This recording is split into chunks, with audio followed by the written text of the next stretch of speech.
আর যিনি আজকে মুখ্যমন্ত্রী হয়েছেন আমার অনেক শুভেচ্ছা থাকবে, কিন্তু এটা আমি নিশ্চয়ই বলবো না যে আপনি মুখ্যমন্ত্রী হয়েছেন বলে আপনি তৃণমূলটা করেননি। আপনিও কংগ্রেস করতেন একদিন, আপনিও নির্বাচনে অনেকবার হেরেছেন এবং আপনার জন্য আমি বারবার যেতাম আপনার কেন্দ্রে, সেটা আমার কর্তব্য ছিল, এর জন্য আমি কোনো কৃতিত্ব নিচ্ছি না।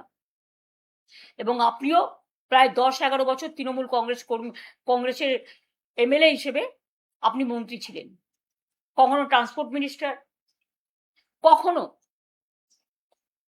ইরিগেশন মিনিস্টার, কখনো 6টা জেলার দায়িত্বে ছিলেন, জেলা পরিষদ, গ্রাম সভা, পঞ্চায়েত তৈরিতে সাহায্য করেছেন এবং সাহায্যের হাতও বাড়িয়েছেন, সাহায্যের হাতও নাড়িয়েছেন। আমি কিন্তু সবটাই জানি। হলদিয়া ডেভেলপমেন্ট বোর্ড থেকে দীঘা ডেভেলপমেন্ট বোর্ড, সবটাই তো আমাদের সরকার আপনাদের দিয়ে চালিয়েছে। তা হঠাৎ আজকে মাত্র 3-4 বছরের মধ্যে যারা সাধু তারা আপনাদের সাথে গিয়ে সাধু হয়ে গেল, আর যারা কোনোদিন কিছু পায়নি, লড়াই করেছে, তাদের পেছনে লেগে রাষ্ট্রীয় সন্ত্রাস করাচ্ছেন। একটা কথা মনে রাখবেন, ম্যান পোজেস, গড ডিসপোজেস।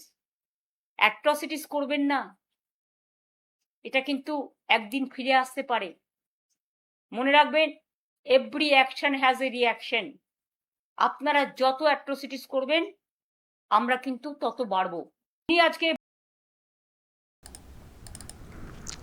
দর্শক কি বুঝলেন? খানিকটা তির্যক থাকলেও যেটা মনে হলো সেটা হচ্ছে সুর কিন্তু খুব নরম হয়ে গেছে। আজকে উনি ফেসবুকে একটা লাইভ করেছেন, উনি নাকি সিদ্ধান্ত নিয়েছেন মিডিয়ার সামনে আসবেন না।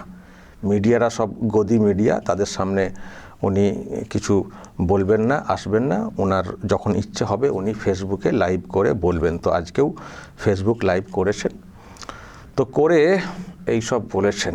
কিন্তু দর্শক, শুরুতেই যেটা শুনলেন শুভেচ্ছা, এটাও কি আগে শুনেছিলেন?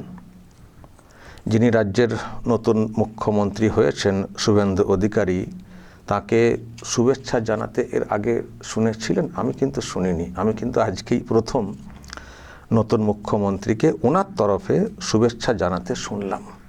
এটাও শুনিনি আগে। উনি তো মানছিলেনই না, উনি হার স্বীকার করছিলেন না। ওনাকে জোর করে হারানো হয়েছে, গোটা রাজ্যে জোর করে হারানো হয়েছে, যে সরকারটা হয়েছে এটা বৈধ সরকার না, আমরা মামলা করছি, বিচার পাবো, এইসব বলছিলেন। পদত্যাগ করছিলেন না, শপথ হবে তখনও পদত্যাগ করছেন না। সোশ্যাল মিডিয়া পেজেতে মুখ্যমন্ত্রী লিখে রাখছিলেন। তারপর শপথ হলো, উনি তারপরে এসছেন মিডিয়াতে, সোশ্যাল মিডিয়াতে, তখনও নতুন মুখ্যমন্ত্রীকে অস্বীকার করতেন, সরকারকে অস্বীকার করতেন। আর আজকে হঠাৎ করে শুভেচ্ছা জানাচ্ছেন। হ্যাঁ, কিছুটা তির্যক কথা আছে, তির্যক বললে হবে, বা সেই সঙ্গে বলতে পারেন দিদি হিসেবে কিছুটা পরামর্শ ঠিক পথে চলার। যদিও নিজেই ঠিক পথে চলেননি, উনি আবার পরামর্শ দিচ্ছেন। যাই হোক, কিন্তু ওভারঅল দর্শক যেটুকু শুনলেন নিশ্চয়ই বুঝতে পারছেন আমি যেটা ফিল করছি। সুর কিন্তু নরম, সুর কিন্তু নরম নতুন মুখ্যমন্ত্রীর প্রতি। একটা আক্ষেপ যেটা পরিষ্কার বুঝতে পারছি, উনি হয়তো কোথাও ফিল করছেন ওনার এই যে সব শেষ হয়ে যাওয়া, চুরচুর হয়ে যাওয়া, দল তাসের ঘরের মতো ভেঙে পড়ছে, লোকজন সব ছেড়ে দিয়ে চলে যাচ্ছেন, ধরপাকড় তো ইত্যাদি হচ্ছেই। ওনার যেটা কোথাও মনে হয়েছে যে যা হচ্ছে সবটাই করছেন বা করাচ্ছেন শুভেন্দু অধিকারী। তো যখন বলে কয়ে কিছু হলো না, হুমকি ধমকি গলাবাজি করে যখন কিছু হলো না, তখন পুরনো কিছু ইতিহাস এইসবকে বলে স্মরণ করিয়ে কোথাও যেন একটা সিম্প্যাথি আদায় করার চেষ্টা করছেন। এটা ওনারা করেন। চমকে ধমকে যখন না কিছু হয় না, ওনারা প্রয়োজন হলে পায়ে পড়ে যান। এটা অনেক ক্ষেত্রে দেখেছি। তো হলো না, সরকার ফিরল না, মামলা করব এই করব, তারও কোনো রেজাল্ট এখন আসার কোনো সম্ভাবনা নেই।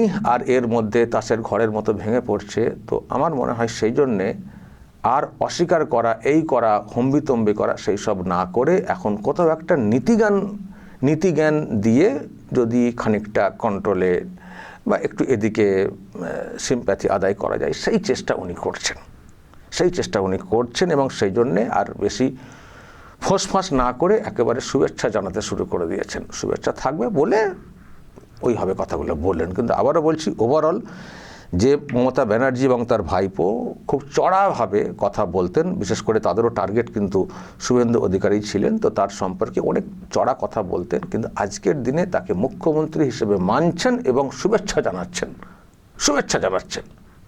এটা একটা নতুন বিষয়, বড় বিষয় বলবো না, নতুন বিষয় বলবো। তো এই হচ্ছে দর্শক অবস্থা। হয়তো আপনারা বলবেন ঠেলায় না পড়লে বেড়াল গাছে ওঠে না।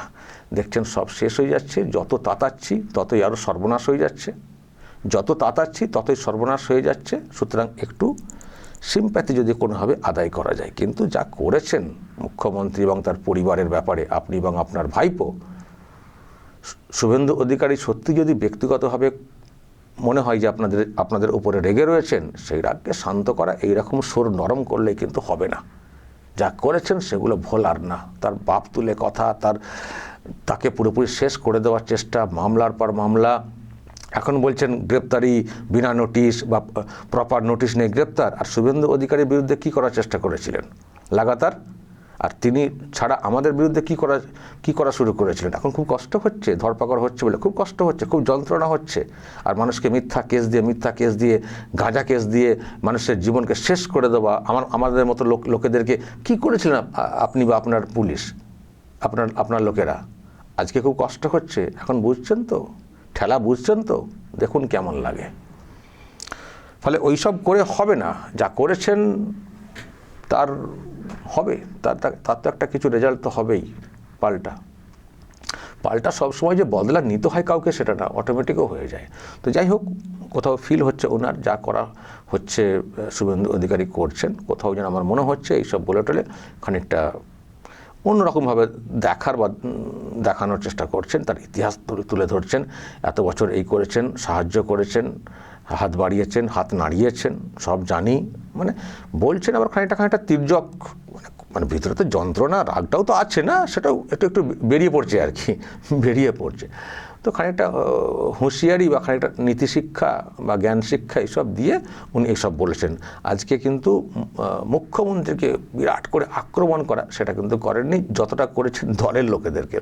আসলে ওনাদের দলের তো শুনছেন দর্শক, দল তো চৌপাট হয়ে যাচ্ছে না, সব ভেঙে চলে যাচ্ছেন। আজকেই তো শুনেছেন ওনাদের রাজ্য সভানেত্রী চন্দ্রিমা ভট্টাচার্য, উনিও দল ছেড়ে দিয়েছেন।